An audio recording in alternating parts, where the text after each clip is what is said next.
noches. Nosotros somos el equipo 5 y vamos a hablarles acerca del tema la mecánica en la parte de la física que estudian y analicen el movimiento de los cuerpos en general. Bueno, nuestro equipo 5 está conformado por yo, su servidora Abigail de la Cruz, Mía Vargas, Alejandro Caso, Fernanda Salas, Isaac Moreno y Sofía Sánchez. Y bueno, el día de hoy les hablaremos del tema ya visto. Y bueno, como una breve introducción, veremos más que nada lo que fue los temas vistos en todo este semestre en estas 4 etapas, que fueron tanto movimiento rectilíneo uniforme, como también vimos gráficas, como vimos cómo calcular fuerza, cómo calcular velocidad, cómo calcular ciertos planos, entre muchísimos otros temas más. También veremos ciertos puntos a fondo de las evidencias. Tal vez no veremos todo en concreto, pero sí ciertos puntos importantes, y veremos de esos puntos lo que fueron las reflexiones y aportaciones teóricas de nuestra parte, también como lo que aprendimos, como lo que no sabíamos, como lo que se nos hizo nuevo, y también como en general hablaremos acerca de la importancia de lo que es la física, la mecánica y más que nada pues estas etapas que vimos, cuál es la importancia que tiene en nuestra vida cotidiana. Y bueno, para no hacer esta introducción, hablaremos del primer punto, que fue la reflexión de la actividad, que fue el punto de la fase 2 en la evidencia número 1. Y bueno, como inicio, pues hablamos acerca del tema de los movimientos rectilíneo uniforme. También vimos que en estos problemas lo que más se ve pues es la velocidad, el tiempo y la distancia. También como un punto importante de estos tipos de problemas, vimos que nuestra velocidad siempre es constante. Vimos que como características, pues lo que es la velocidad, vimos más a fondo estos tipos de pues conceptos, que es la velocidad, que es la distancia, así como también también vimos más que nada pues a hacer ese tipo de problemas. También reconocimos, o más bien aprendimos a diferenciar lo que son las gráficas de distancia y tiempo y las de velocidad y distancia, que más adelante hablaremos no hablaremos, sino que veremos más visualmente lo que son algunos ejemplos de estos tipos de gráficas. También como pues una finalización de esta reflexión, aprendimos, o más bien visualizamos mediante pues los simuladores y lo teórico de este tema de los movimientos rectilíneos uniformes, pues lo que son que la velocidad, como ya mencioné anteriormente, es constante. Esto hace que la distancia, tanto recorridos como movimiento, como cualquier tipo de movimiento que haga este cuerpo inerte, siempre sean iguales, ya que pues como mencioné son constantes, entonces siempre va a ser igual. También otro punto importante que nosotros pues vimos es que su velocidad siempre es inalterable. ¿Qué queremos mencionar con esto? ¿Qué queremos referirnos?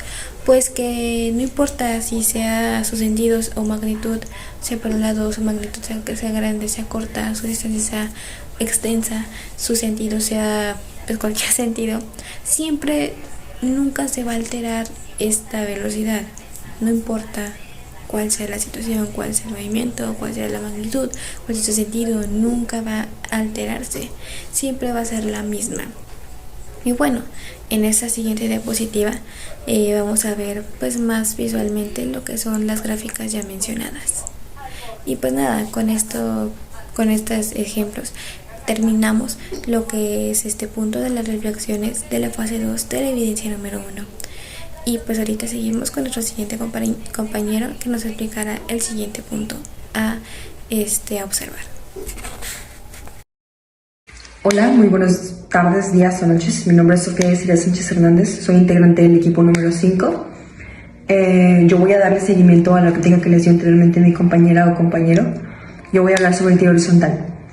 El tiro horizontal es aquel movimiento que se caracteriza por describir un camino curvo, que sigue un cuerpo mientras es lanzado horizontalmente. Es también el resultado de 2 movimientos totalmente independientes. Un ejemplo muy claro de esto es un avión desplazándose de manera horizontal, el cual deja caer una caja de manera horizontal para hacer contacto con alguna base terrestre. Ya que mencioné un ejemplo del tiro horizontal, las principales características de este es la velocidad inicial, la cual se le brinda al proyectil que es perpendicular a la gravedad. Otra característica es el movimiento que transcurre en un plano, por lo que se necesita de dos coordenadas. Como nosotros sabemos, las coordenadas se manejan entre X y Y. Y otra característica clara de este tiro horizontal es que se hace desde cierta altura, h sobre el nivel del suelo. Y ahora nos hacemos la pregunta, ¿qué es la caída libre y en dónde se aplica? La caída libre se denomina a toda caída vertical sin sustención de ningún tipo, cuyo trayecto se encuentra sujeto apenas a la fuerza de la gravedad. Este es un concepto aplicado a la física, pero también es una práctica deportiva. Hablando sobre las aportaciones teóricas realizadas en las actividades de la evidencia número 2, a esta altura ya hablamos acerca de lo que es el tiro parabólico. Este tiro es el movimiento realizado por un objeto ya sea de dos dimensiones o sobre un plano. Este se puede considerar también como la combinación de dos movimientos verticales acelerados. Reflexiones sobre las preguntas de la evidencia 3. Vimos que solo se modificó el radio de la prueba 2. También vimos que en las pruebas 3 y 4 la que se modificó fue la 3. Y como en las pruebas anteriores vimos cómo variaba la aceleración y la fuerza centípetra. Resultados de las pruebas 5 y 6, la variable se modificó, fue la velocidad lineal, el radio y la masa. Comparamos los resultados de los cálculos utilizados del paso 1 con los obtenidos utilizando el simulador. Simulador de movimiento circular y quedaron exactamente igual. Una actividad de aprendizaje muy divertida. Con el uso del simulador resultó que fue sencillo obtener los resultados de la tabla 9. A mí me tocó hablar de las referencias teóricas de la evidencia 4. En esta evidencia hablamos y explicamos las leyes de Newton. En concreto, la revelación de estas leyes radican en dos aspectos.